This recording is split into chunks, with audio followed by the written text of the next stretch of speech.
If there's one little garden ally that often goes unnoticed, it's the humble earthworm.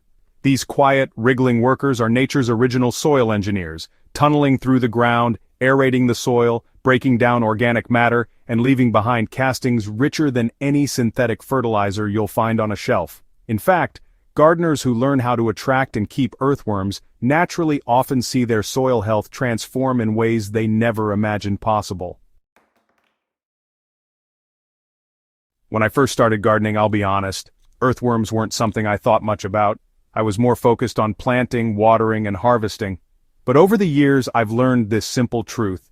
If you take care of the worms will take care of your soil, and the soil will take care of your plants. So, in today's Soil Sage Chronicles, let's dive into the 5 key things that attract earthworms naturally. Whether you're just starting your first raised bed or you've been cultivating soil for decades, these are tried and true methods that will turn your garden into an earthworm paradise. If there's one thing earthworms love, it's a steady supply of organic matter. Think of it as their buffet: fallen leaves, grass clippings, shredded paper, compost, vegetable scraps. All of it becomes irresistible food for worms. When you add these natural materials to your soil, worms arrive like dinner guests who never leave. So here's the science behind it. Earthworms don't just eat the organic matter itself. They actually consume it, break it down in their guts, and then excrete these nutrient-rich castings. These castings are packed with nitrogen, phosphorus, potassium, and beneficial microbes. Basically, a superfood for your soil. In my own garden, I noticed the worm population really explode when I began top-dressing my beds with unfinished compost. Not only did the worms eat it up, but they also dragged it down into the soil, speeding up decomposition. Instead of bagging your yard waste or tossing veggie scraps in the trash, use them as an open invitation for worms to move in. Earthworms breathe through their skin, which means they absolutely depend on a moist environment. Dry soil is like a desert to them, and if the ground dries out too much, they'll either dig deep or leave altogether. That's why, honestly, consistent soil moisture is one of the biggest factors in attracting and keeping worms in your garden. Alright, so, this doesn't mean you need to keep your soil soggy. Remember, earthworms don't thrive in waterlogged conditions either. The sweet spot is a soil that feels like a wrung-out sponge, damp enough to hold together, but loose enough for those essential air pockets. Mulch, my friends, is a gardener's secret weapon here. A thick layer of straw, shredded leaves, or wood chips locks in moisture and creates a cool, worm-friendly microclimate just below the surface. I've found that after a summer rain, peeling back a layer of mulch reveals dozens of earthworms enjoying the perfect environment. If you want to boost your worm population naturally, start by managing moisture with mulch. Now imagine being a worm in a tilled-up bare patch of soil under the blazing sun. Not exactly cozy, right?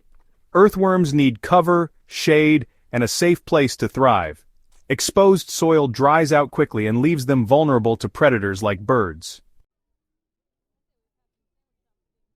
This is why no-till or low-till gardening methods are game-changers for worm populations. When we constantly disturb the soil with heavy digging or rototilling, we destroy worm tunnels, expose them to the elements, and disrupt their natural environment.